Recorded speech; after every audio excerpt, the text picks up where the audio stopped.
From the noise of the factory to the silence of wealth, the alarm clock suddenly tore through the silence of the small apartment, as if someone had barged in and ordered, "Wake up."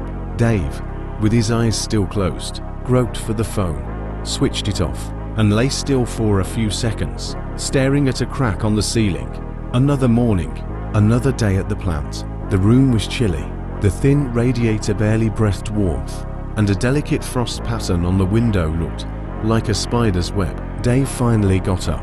He quickly pulled on his work jacket, worn-out pants, and scuffed boots that had long since lost their shine. In the kitchen, he poured black coffee into a cup, took a sip, and felt the bitterness awaken his body. Outside, darkness still lingered. The cold air bit at his cheeks. At the bus stop, others just like him stood wrapped in thick jackets, faces grim, silent, yet united by the same goal: to make it to the factory. The bus groaned as its doors opened, letting in the smell of fuel and old plastic. Dave sat by the window, looked out at the dark city, and caught himself thinking, will life always be like this? Morning, factory, evening, sleep, and then it all starts over again.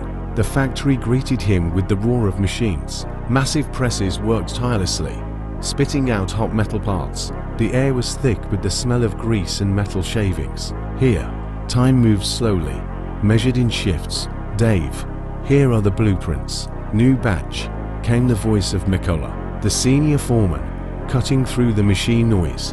All right, I'll take care of it, Dave replied, taking the papers. The work went on as usual. One part replaced another, and the day passed under the constant hum of metal.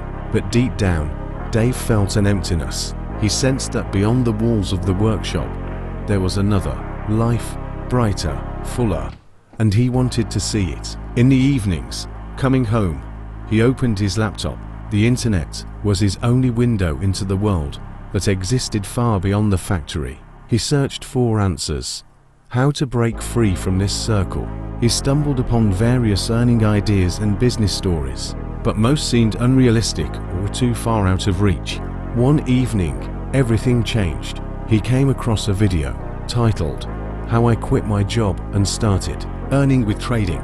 A man in a shirt sat in front of a monitor, showing charts and explaining trades. His voice carried confidence. His words made sense. Dave was intrigued. That night he didn't sleep. He watched dozens of similar videos, read articles, listened to webinars. He learned that trading wasn't magic or gambling, but analysis, strategy, and cold calculation. From that moment, his evenings changed. After work, he no longer turned on the TV. His light came from the laptop screen, his sound from the soft clatter of keys, and the rhythmic click of the mouse. He studied candlestick charts, support and resistance levels, trying to understand the market's logic.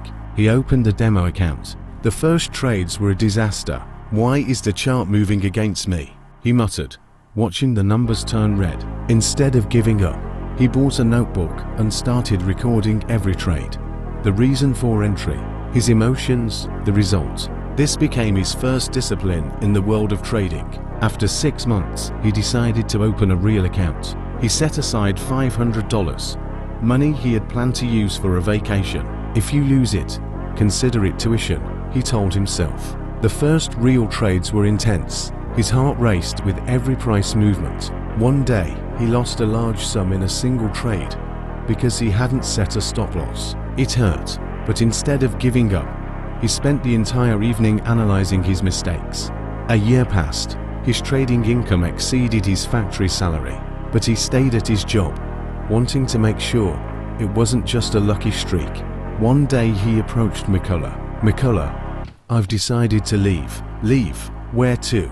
the foreman asked in surprise. "To trading. I want to live off what I earn myself." "Dave, are you sure?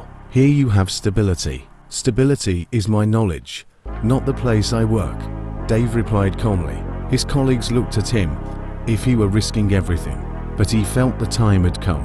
The first months without the factory were the hardest. There was no paycheck on the 15th and 30th. Everything depended on his decisions. He learned to control his emotions, plan expenses, and stay calm. He developed his own trading system. Clear entry rules, risk limits per trade, discipline. Over time, his trading became consistent. There were setbacks. Once, he lost an amount equal to his monthly profit in a single bad trade. But instead of panicking, he spent days analyzing his mistakes. Every loss isn't the end. It's a lesson, he repeated to himself. 2 years after quitting, Dave had a capital he had once only dreamed of. He invested part of it in real estate, bought a car, and helped his parents with home repairs. He created a small investment fund and began teaching beginners. His webinars attracted hundreds of listeners. The key to trading isn't the strategy. It's discipline, he would say.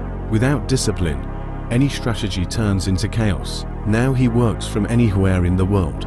He traveled, attended conferences, studied new markets, but he always remembered where he started: cold mornings, the roar of the factory, the small laptop after a long shift. Sometimes he would sit on the terrace of his house, look at the evening sky, and think, if I had given up back then, everything would have stayed the same. His story became an example for many. He proved that even from a noisy workshop, you can step into the world of big finance if you work on yourself every day and never stray from your goal.